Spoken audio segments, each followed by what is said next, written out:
Well, some of those people are even friends of mine. I had at least two friends who said, "My God, Susan, I agree with your argument, but don't use the word woke in the title." The library was my space, and there was just so much.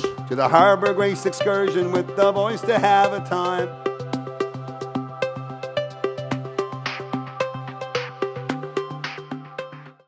Thank you all for being here, and thank you very much for coming. It's a pleasure. It's great to see you here.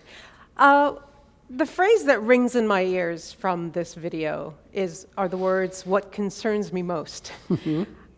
There have been criticisms of the word woke for a while now, and almost always they come from the political right. But what I want to know to begin with is, at what point did you realize I absolutely must write a book called Left is Not Woke? So I'm not sure there was a particular day. What I do know is that for about 2 years, I was having pretty disconsolate conversations with friends in very different countries, all of whom were saying things like, "Did you see this? Did you see that? I guess I'm not left anymore." And my response was more and more intensely, "No, you are left. You've been left all your life." I mean, somewhere on the liberal left spectrum, depending on the person. They're not left. And then, my attempt to figure out exactly where the confusion was led me to exactly 11 months ago. I had been invited to give a big lecture at the University of Cambridge. And I figured, okay, they can throw tomatoes at me. It doesn't matter. I'm just going to see if I can work out what I think about this. And to my very pleasant surprise, and Cambridge is a very woke place at the moment.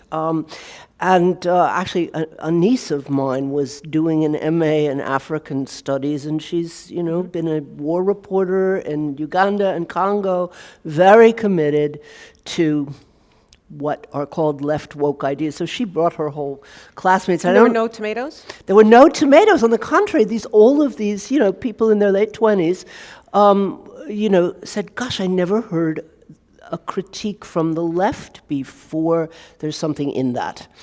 And then at that point, a publisher said, "Would you like to turn this into a short book?" Mm-hmm. And my first reaction was, I wanted to take a break this summer.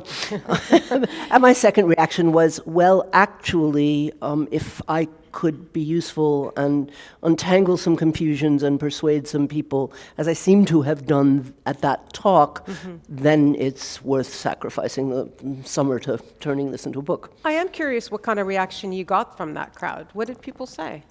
They loved it. I mean, that really surprised me. I expected a lot of pushback. Okay.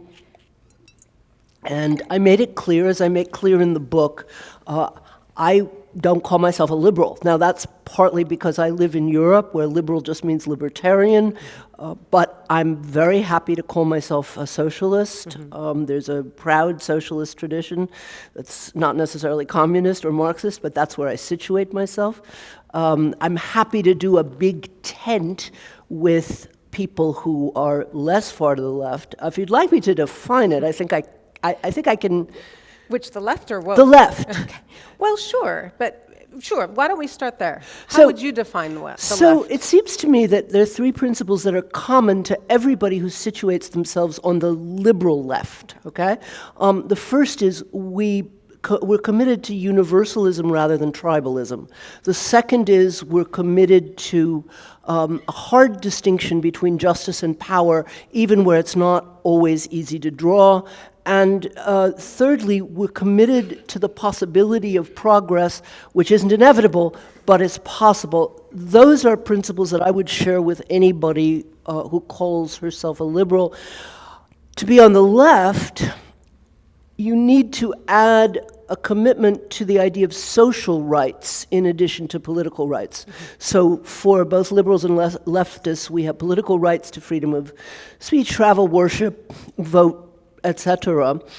For people on the left, education, healthcare, a whole series of labor practices are also rights and not benefits. Okay, so that's the left. Yeah. What about the word woke? It has been a contested term. It's been valorized, demonized, every otherized.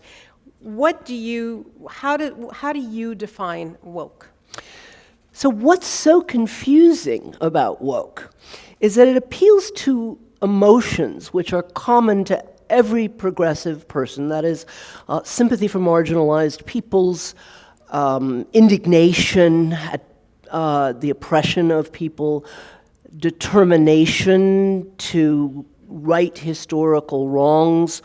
All of those are emotions that I share. Where it gets muddy is that the woke depend on a series of theories which actually undercut or deny all the three principles that I talked about, okay? That is, there's a focus on tribalism rather than universalism. There's a focus on power rather than on justice, with a skepticism that maybe justice is just hype and used to cover power differentials.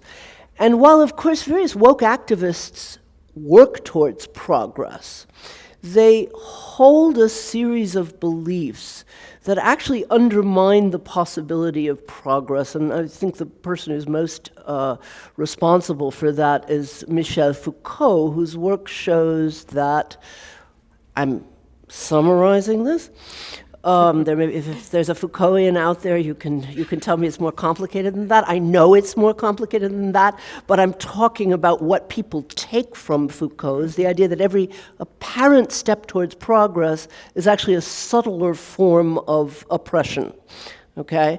And it goes along with refusing to acknowledge that there have been instances of progress in the past. And this is a kind of thing we hear all the time. Well, it looked like they were, working towards universal rights, but in fact, certain people were left out. Yes, that's true. But nevertheless, you didn't have to stop, say, by abolishing slavery all over again. Sure. That was, that was a step towards progress, and now we need to go to work to abolish other kinds of discrimination based on ethnic. And we will talk in more detail about Foucault because he is kind of central to your Sure. argument. But just want to kind of ask straight away, right at the beginning, that for some listening to your critique of woke, might accuse you of being anti-woke, of being, hostile to progressive values, or to like listening to voices that have been marginalized, or throughout history. What's your response to that? Well, some of those people are even friends of mine. I had at least two friends who said, "My God, Susan, I agree with your argument, but don't use the word woke in the title. Come up with something else, otherwise you sound like Ron DeSantis or Rishi Sunak or whatever." But you did use I the word. did. Yeah. I thought about it for a long time. I agonized about it. But it still seems to me that woke picks something out that we all recognize and that needs to be examined, even if it looks like it's putting you in bad company.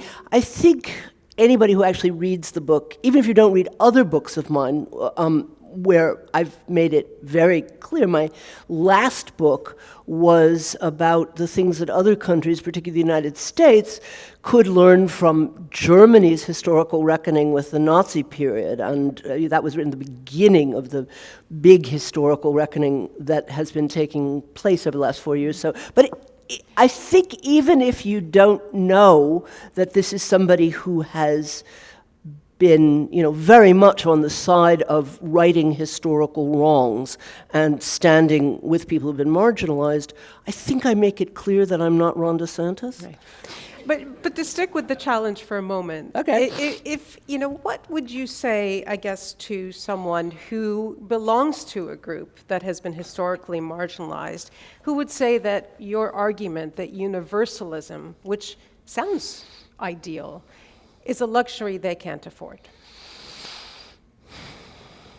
I would say that, first of all, tribalism is a luxury they can't afford, because all marginalized peoples, or people who've been oppressed in the past, need deep solidarity with other peoples, okay? And I say somewhere in the book, I'm not an ally. I don't want to be an ally. Allies are based on interests. The United States and the Soviet Union were allies for a short period of time when they had a common interest in defeating Nazi Germany. And as soon as that was over, they became enemies. We don't need to go into whose fault what was. There were lots of people at fault, but what that example shows is that if you don't base solidarity on deep principles that you share, it's not real solidarity.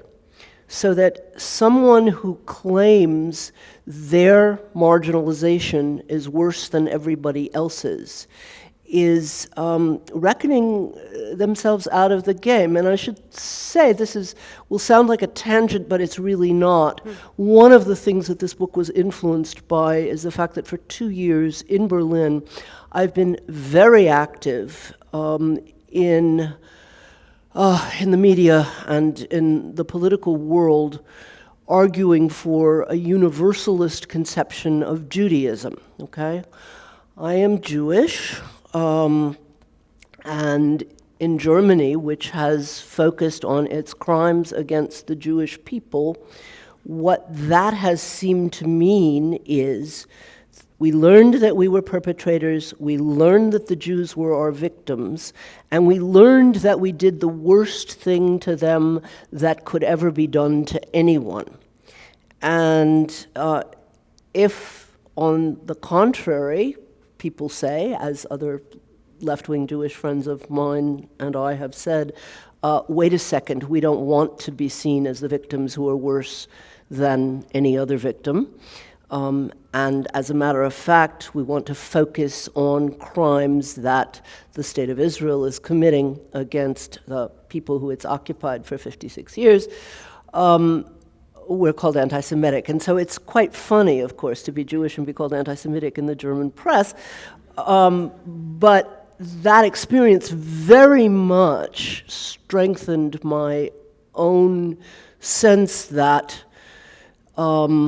insisting on one's own marginalization or one's own victimhood as a people is not only in principle false, but it's politically and pragmatically really a dead end.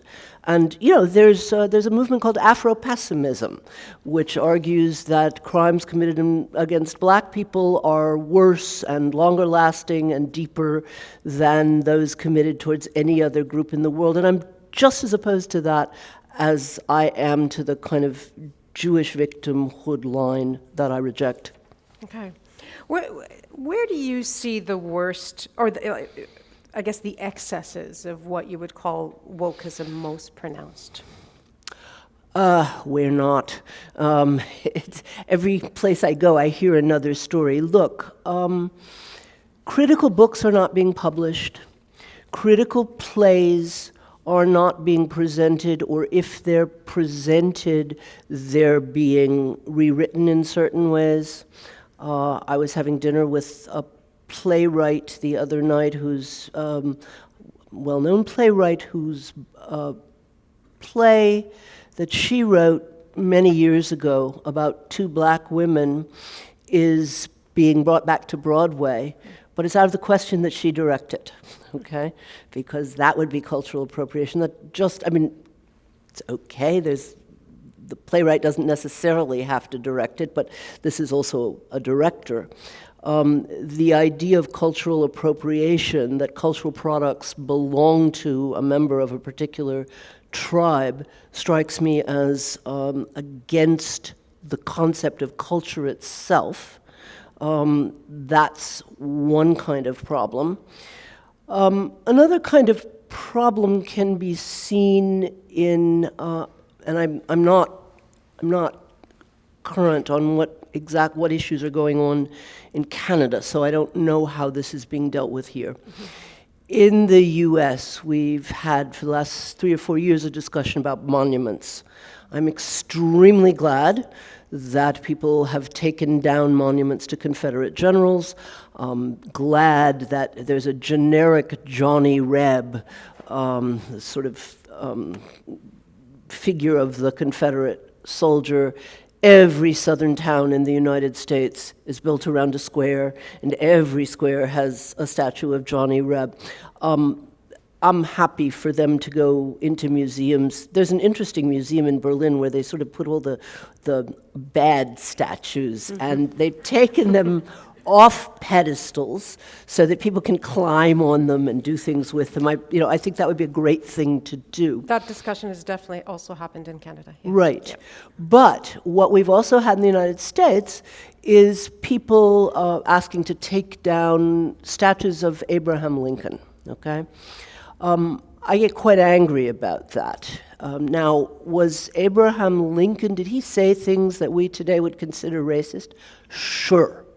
Okay. What I don't understand is why we can't see that as an instance of progress. Why we can't be glad that we have made progress in the 160-some years since Abraham Lincoln was assassinated. But if we made progress, we made it on the back of people like Abraham Lincoln, who gave his life for civil rights for African Americans. Why do you think that we haven't, or we, I mean, the people concerned, have not been able to do that? I mean, there are historical wrongs that people believe need to be righted, and that perhaps taking statues down is part of the process. I think some statues should be taken down. What disturbs me is the way that it's often done without serious thought or nuance. My hope when the wave of statue overturning began was that this would be an occasion for a serious community discussion. And it should go community by community, where people would, first of all, talk about what should be taken down, and even more importantly, talk about who should replace the people who have been taken down, because that's an important question. You talk about that in your book. I was going to ask you, if you had a magic wand, who would you put up a statue for? Paul Robeson is one of my heroes.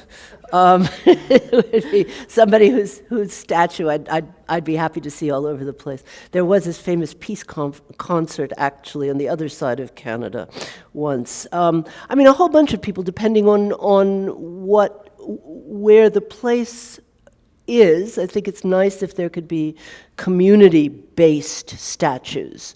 I quote Brian Stevenson, who's also one of my heroes, founder of the Equal Justice Initiative in Alabama, an anti-death penalty program, and perhaps most importantly, founder of the what's called the National Lynching Memorial. And I interviewed him for my last book.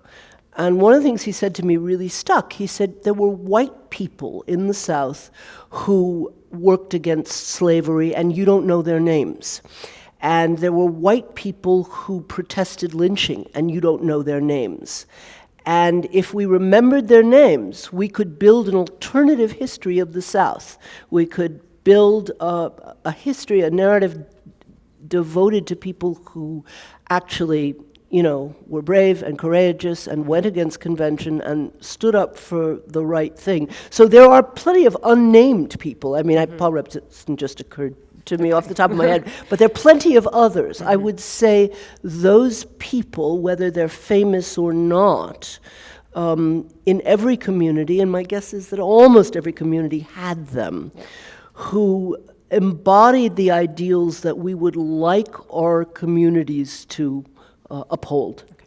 Back to the term woke. It was preceded, we're going to keep coming back to the word. That's okay. Was preceded years earlier by politically correct, and exactly. Before that, almost forgotten now, is ideologically sound.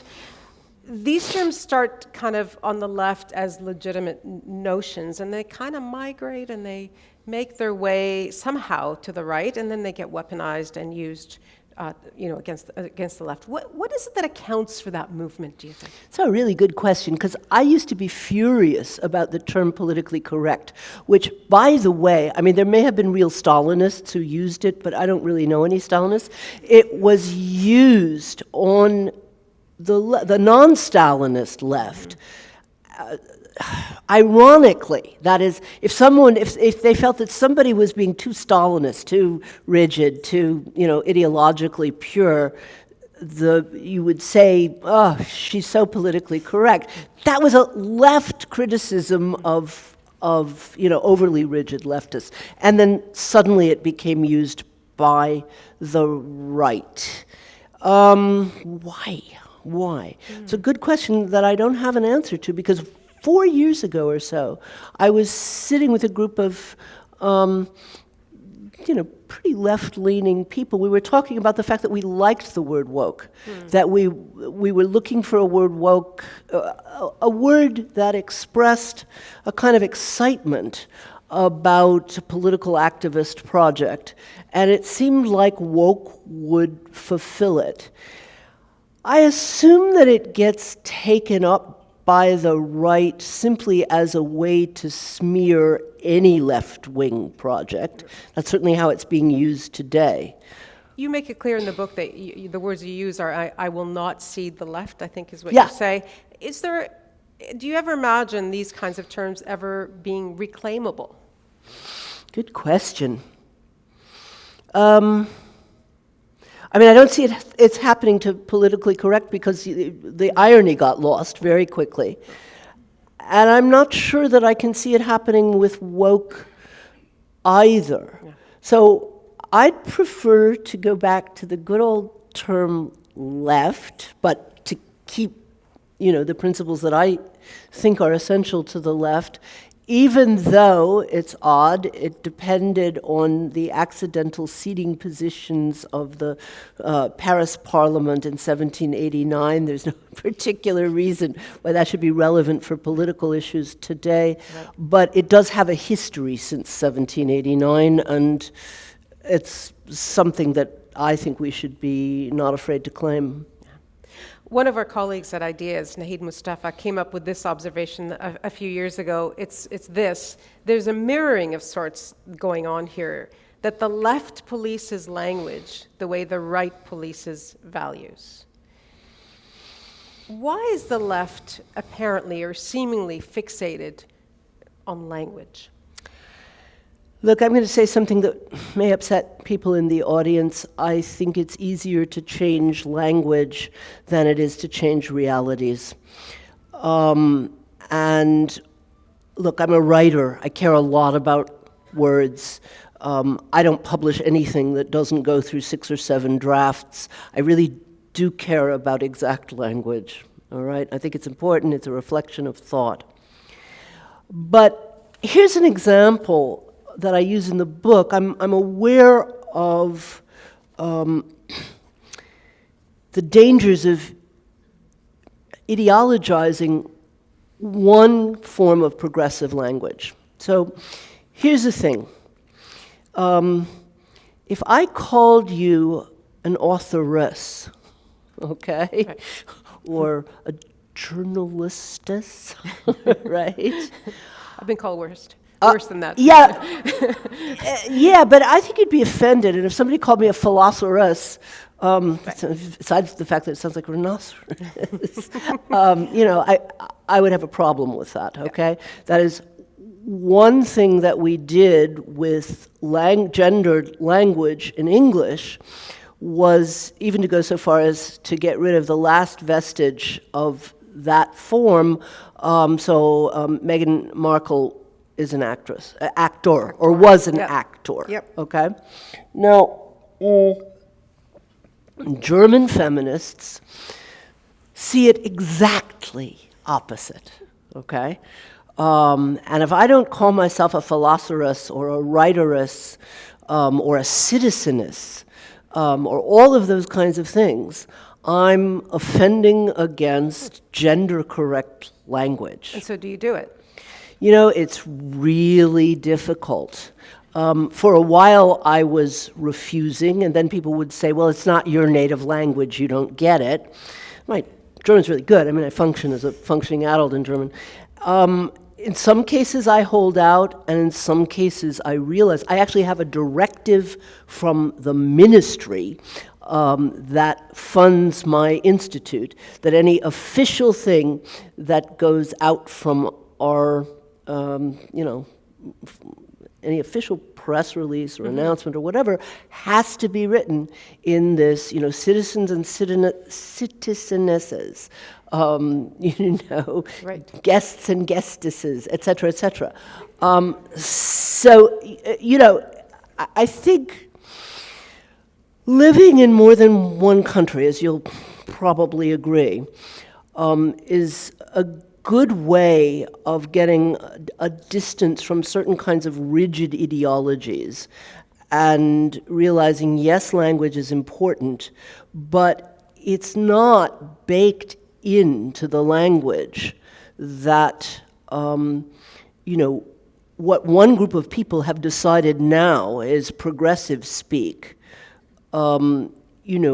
is the only way to go, and even referring to things that were perfectly all right to say. I mean, when James Baldwin wrote, "I am not your Negro," that was all right. I have a friend whose students went to the dean to complain that he used the word when talking about Baldwin, okay? So, it's very, very easy to get enraged and upset about those kinds of linguistic problems. It's much harder to make real systemic change. Mm-hmm. You address some of this in your book, and of course there are words that are incredibly difficult for people to hear, and there are reasons why we don't say them. But you talk about the way that utterances that are judged to be offensive of all stripe sometimes become irredeemable, and even career enders, as you talk about. What do you think accounts for this kind of hardline attitude towards a verbal transgression, no matter where it sits kind of on the spectrum? I mean, once again, it's a soft target. It's very, very easy to shoot somebody down for, speaking against a prescribed language rule, okay? Something that's been determined to be a language rule. We'd all like to have rules. I'm always asked as a philosopher, please define and give us a rule, for telling good from evil, say.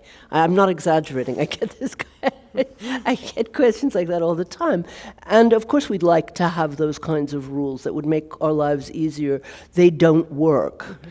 But reacting in that way, I suppose, makes people feel like they're on the side of the angels, and they don't have to do much more. Let's go back to Foucault.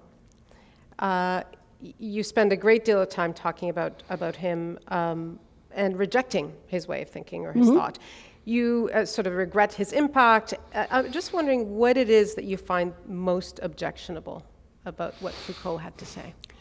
So again, Foucault is you could call him the grandfather of woke, if you like, and he's the most quoted thinker in post-colonial theory. And again, what's confusing about Foucault is he has this very transgressive aura, okay? And being openly gay at a time when people weren't even beginning to imagine marriage equality was part of that. But it wasn't all of it. He came on like someone who is inured to convention, is ready to turn everything over. But he is somebody who flouts or simply rejects all three of the principles that I think are central. First of all, he's not exactly tribal, but he thinks the human is going to disappear, okay? I mean, he thinks the human, he says at a certain point, the human was an invention of the 18th century, and that's true, except it was a good thing. That is, it was a good thing when people began to start thinking of themselves as part of a large, a much larger group than their family or their tribe, and thinking of things that they had in common, and acknowledging the dignity in other, other beings who looked very different from them or perhaps behaved very differently from them. And so he's not wrong to say that it's a constructed concept, but I think we should look at it as an achievement rather than, they made it up. So that's the first thing. The second thing, and this I would recommend to anybody who hasn't watched them, there's a terrific television kind of debate from about 1970 between Foucault and Chomsky on Dutch television. You can get it on YouTube. It's still floating around there. Okay.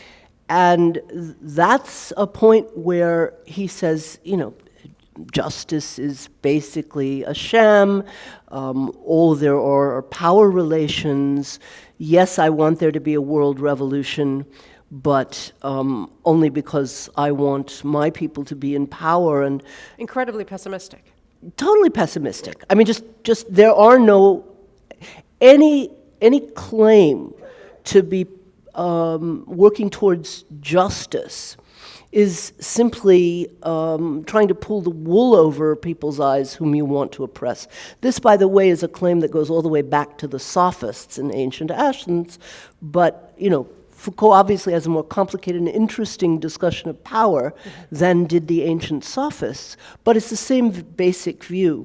And then finally, his view about progress is something that I think has been incredibly influential. Probably his most widely read book is called Discipline and Punish, and it begins with the graphic description of the horrible drawing and quartering of someone who tried to assassinate King Louis XV. Everyone remembers that passage. Most people don't remember anything else from the book. And it's used as part of an argument to say, well, this sounds horrible, and, of course, we're all going to react very, fascinated but also nauseated by it. But he then goes on to give his readers the impression that actually reforms, prison reforms, were actually much more insidious, much more sinister, and much more dominating than old-fashioned drawing and quartering. And there Foucault gets very slippery, and that's a trick that I think he passed on to, generations of theorists who call themselves critical. If you try to say, wait a sec, are you really saying that being in prison is worse than being drawn and quartered? And his response would always be, oh, what a vulgar question, No, I'm not going to, say something. I'm not going to say something is better or worse. Right.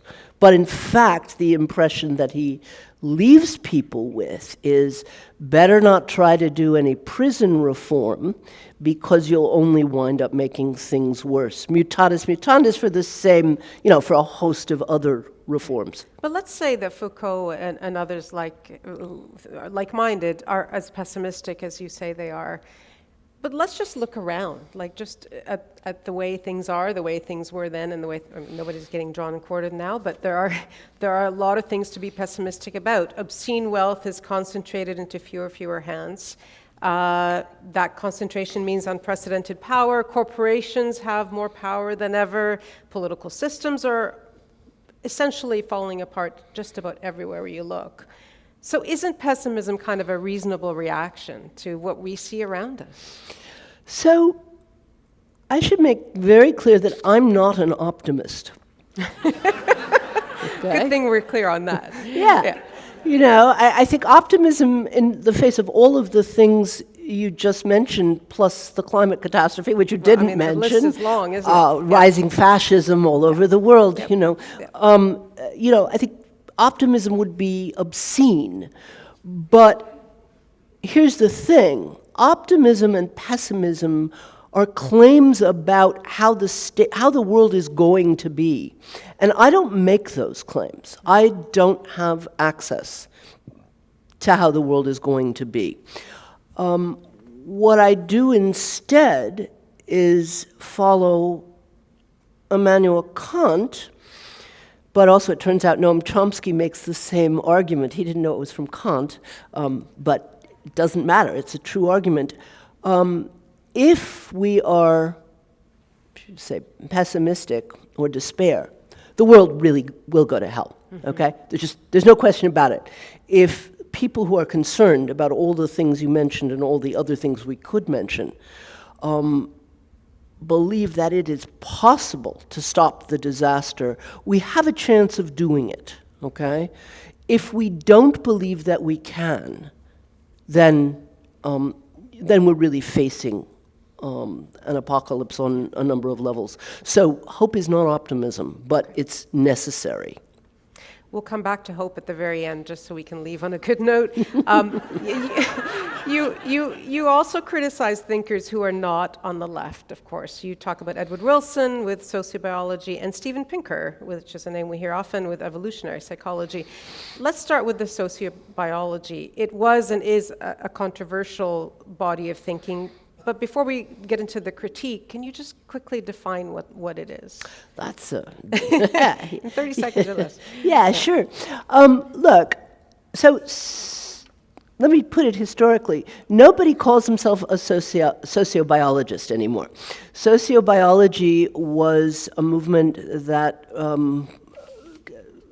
arose in the 70s, arguing, again, this is really simplified, that all of our actions can be traced to the fact that our prehistoric ancestors wanted to create as many replicas of themselves as possible, which drives men, that women are driven by wanting to have as many healthy babies as possible, which is why they look for what they figure are high status men, and these are the things driving everyone. Sometimes it's seen at the level of genes, that this is how genes reproduce and thrive. Sometimes it's at the level of the tribe. Now, this theory in its crudest form was harshly criticized in the 70s from the left as being deeply sexist, which it is, and also having some racist elements in it. Yeah.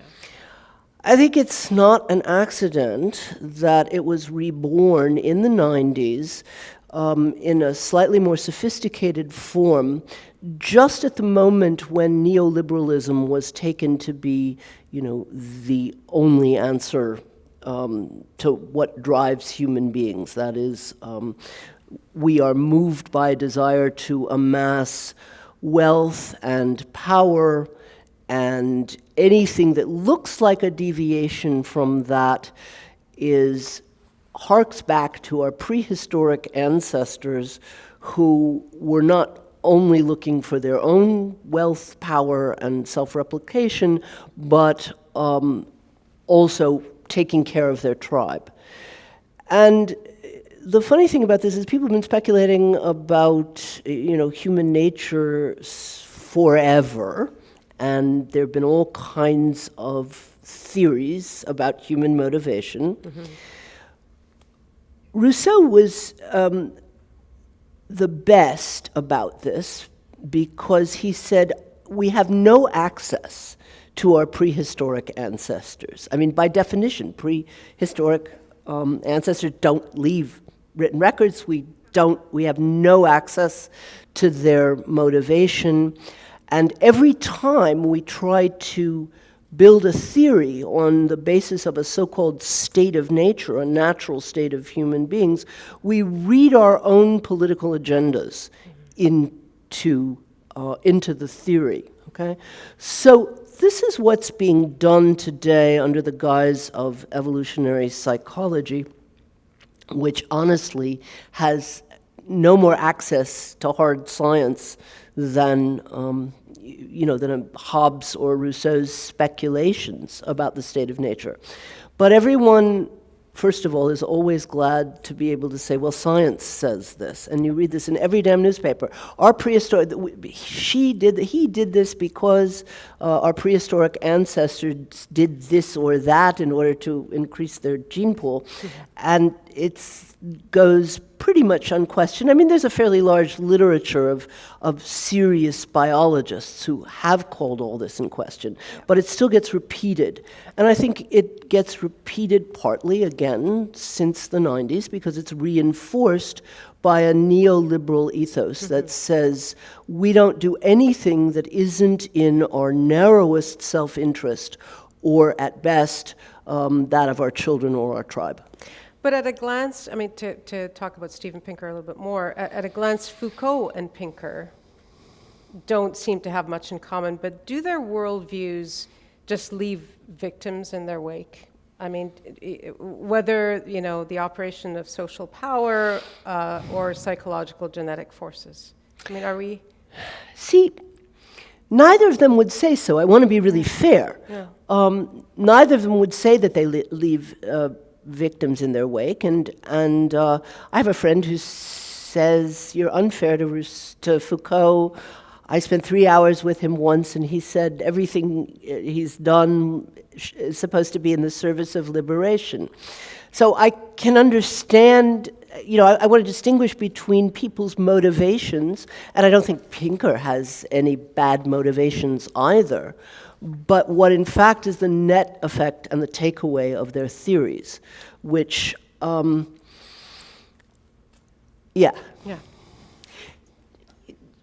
In many ways, the book that you've written is a very spirited defense of the Enlightenment. It is. I wanted to talk a little bit about that. As you acknowledge, though, in your critique and in your defense, that the Enlightenment was the age of empire, the age of colonialism, the age of expansionism, and it's been criticized as kind of being a justification or camouflage for both.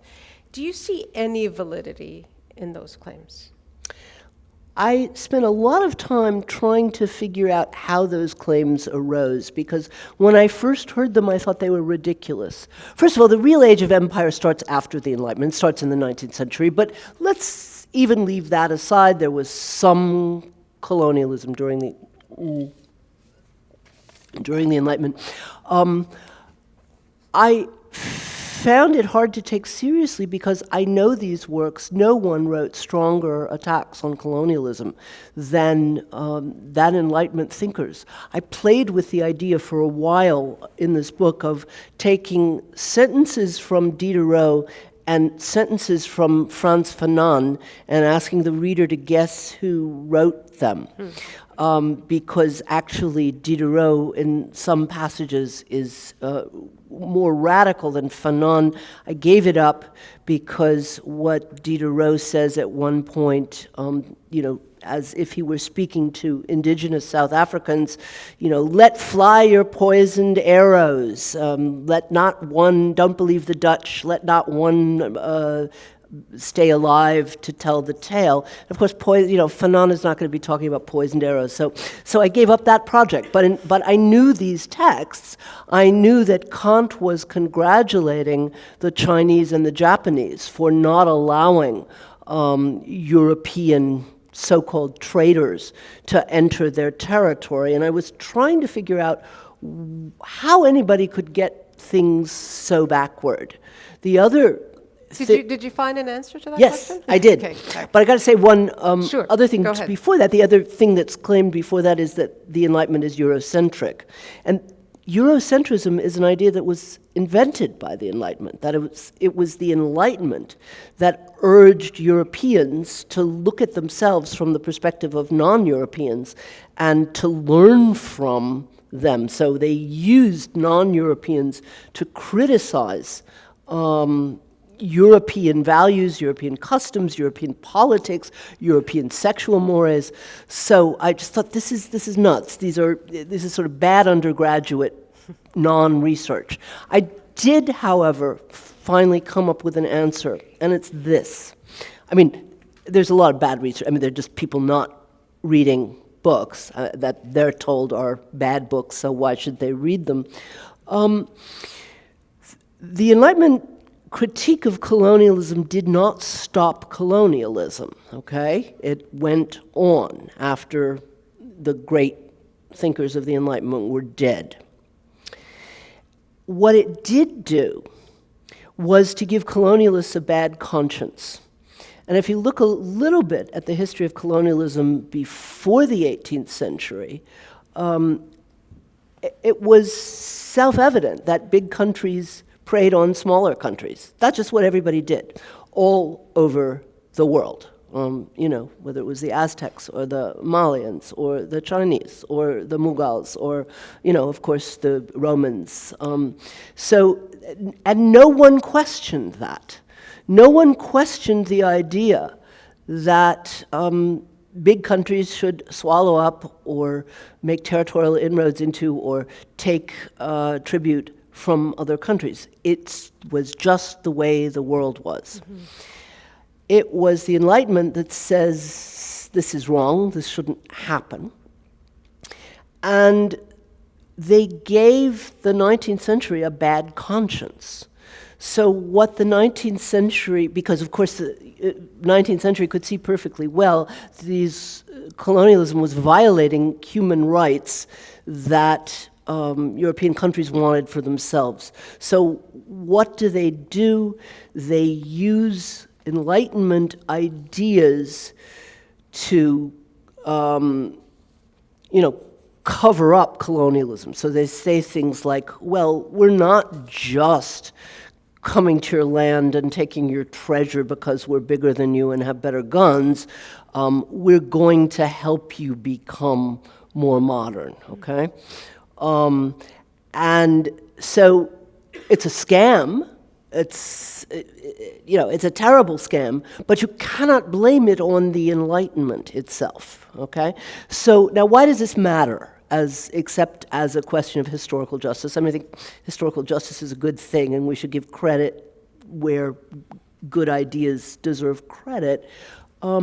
It's important because if you throw out the Enlightenment as only an agent of empire, you throw out a lot of good things that go along with Enlightenment. This is the sawing of the branch that we saw earlier. Exactly.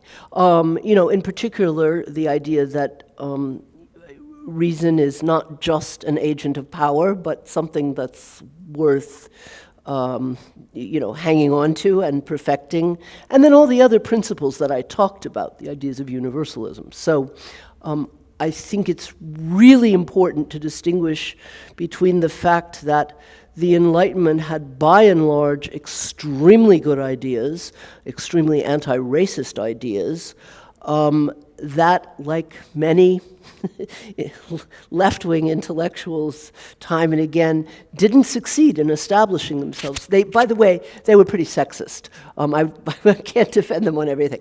They had very biologically determined views of women, most of them, not every single one of them, but by and large.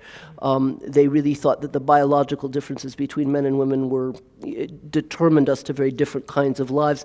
And in an age before birth control and healthy live births, there's something in that. But given that the Enlightenment has been conflated and mixed up with the idea of colonialism and empire, and I would argue, and I think a lot of people would, not mistaking, or at least not misguidedly, because of the timing everything happened and because of the history that we know.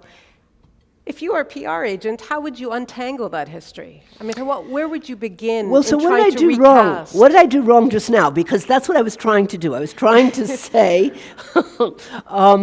they started out as absolute, anti-colonialists, anti-Eurocentric, mostly anti-racist. Once again, just like with Abraham Lincoln, you can find racist remarks, that were part of their getting rid of prejudices that they got in their own upbringing. But if you look at their actual work and, don't cherry pick a couple of quotes, you'll see this is a deeply progressive anti-racist movement. Then you say, well, did they succeed? Only partly, okay? They, people, there was a lot of treasure to be had, and people ignored the criticism. But they also felt guilty enough to take over and twist some of the theory. And I'm trying to be a good PR agent here. What should I add? Where do you begin? Going back to the idea of reclamation, I don't think it's in the same category as wokeism. But if you're trying to reclaim what is good, as you say, of the Enlightenment, where do you begin? Where's the starting point? So the starting point is taking a look at what the world was like before the Enlightenment, okay? And to appreciate what it is that they gave us, okay? Start backwards if you like. 17th, early 18th century, if the world was going to get better, we'd have to wait for the Messiah to come. Or we'd have to wait to die, and then if we were lucky, we would go to heaven, okay? The idea that people working together could actually make changes in improving human dignity and human freedom was a brand new idea.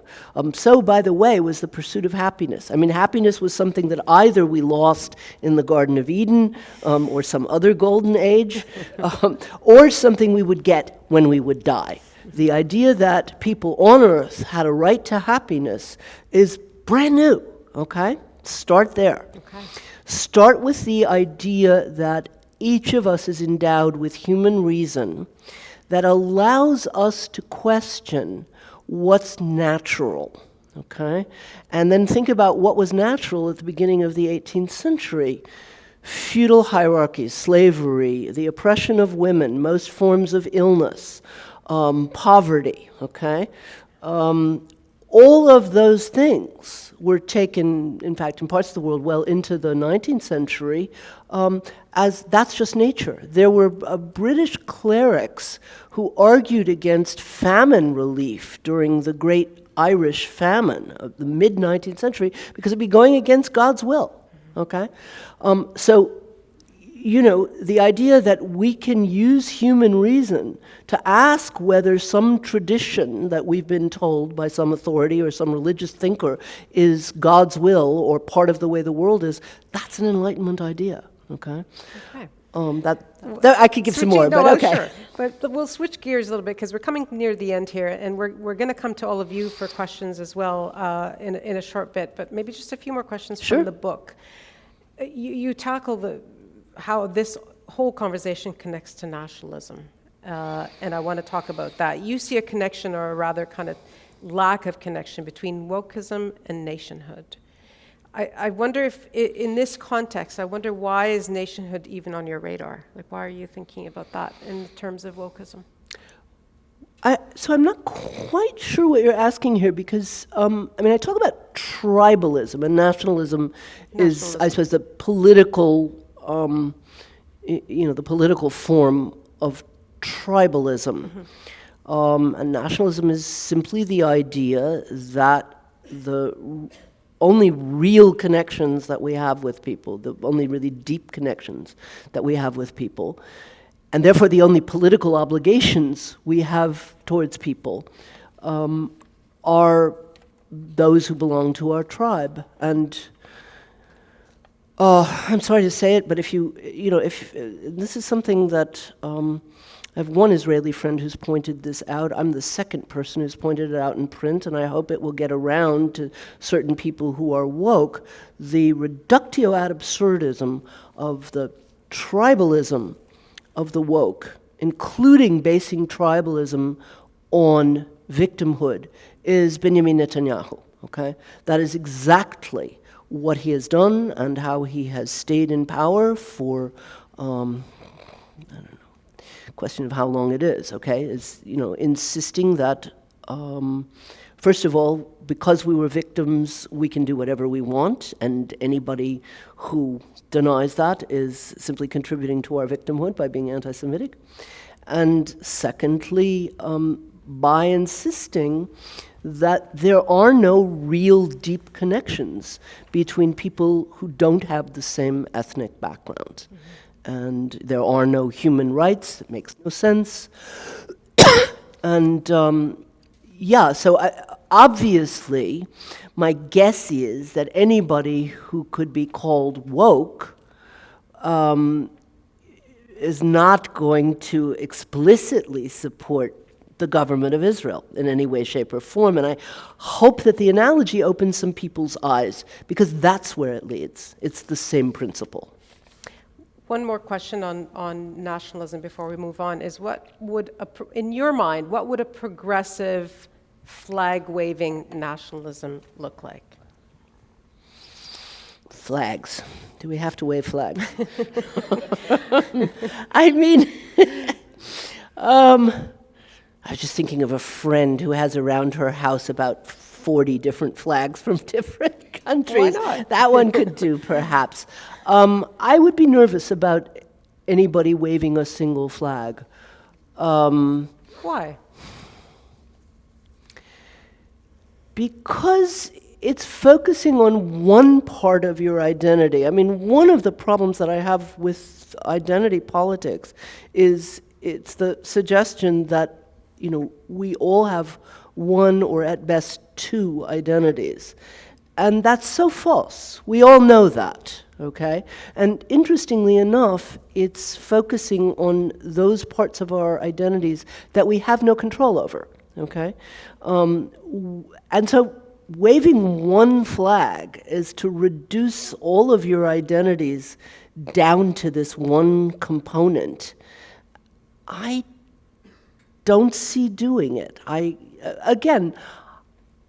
think one can be proud of one's culture, at home in certain ways in one's culture. I think all of those are fine. But I guess I also think it's crucial, not only for understanding other people, but to understand your own culture, to immerse yourself in somebody else's. And I would say probably in two other cultures, actually, because if you only do it with one, you sort of seesaw back and forth. It's important to get a sense both of difference from the other, but also, of course, commonality. What do I share with somebody who comes from a very different world than I do? But also, what are my cultural assumptions that I'm not aware of? Because if you only live in one culture, you think the whole world is like that. And that's a silly and dangerous position. So I guess I can't see any flags. I don't know. But people want to be proud, I suppose, let's say. If the counter-argument would be, people want to be proud. And that kind of realm has been ceded to the right. Once again, this goes back to the monuments question. I think in every culture, there are traditions to be proud of, people who held certain ideals, and I think it's absolutely right to remember those people. My next book, by the way, is about heroism, and I think it's really important to recapture the idea of heroism. So we'll have you back I'm to talk working about on that. Okay, so I do think it's important to have people to look towards, to be inspired by, and to be proud of. I just don't know why that has to take the shape of a flag. All right. Well, we won't music. settle. We won't you know settle what? that. Music. So that's something that I think, because maybe music can be turned into sort of, right-wing nationalism too. I suppose everything can be abused. I wonder if we could sort of meet on saying, it's wonderful for people to have songs of a particular culture that thrill them and move them, and to cherish those songs without waving them. I don't know. Okay. To be continued. One other quick question before we go to questions from the audience is a question actually you pose in the book yourself, and you answer at the same time. You say, at a moment when anti-democratic nationalist movements are rising on every continent, don't we have more immediate problems than getting the theory right? So let me ask you that same question. Don't we have more immediate problems? No. I worried about that initially, okay? And then I began to see two things.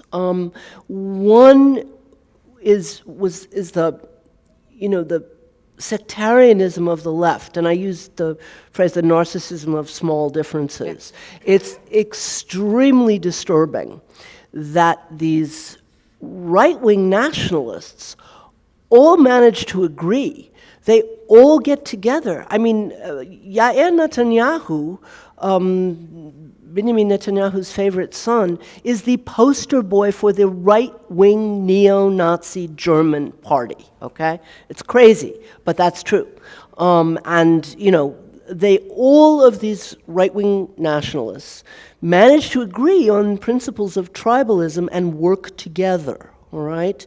Whereas people on the left tend to separate into smaller and smaller groups. And what I also realized, and I did ask myself that question as I was writing this, I see, first of all, people in the middle are moving to the right because they're so put off by the kind of the woke, I don't even want to call it extremism, because I don't, that suggests that it's part of a continuum that I don't think it really is a part of. People who are put off by wokeism and are moving to the right. That's happening all over the place. And then you have a kind of the silent progressive majority, to which I would guess some large proportion of you all belong, who are judged from what people laugh at and stuff like that, what people nod at, who are really disturbed and don't feel they have a political home, don't feel moved towards any kind of effective action because they don't agree with certain woke tendencies. They don't want to criticize them because they're worried about being put in a camp with Rishi Sunak or whoever. But they're sort of staying on the sidelines until things calm down. So yes, I do think getting the theory right turns out to be important, although I did ask myself that question. Thank you very much for answering my questions.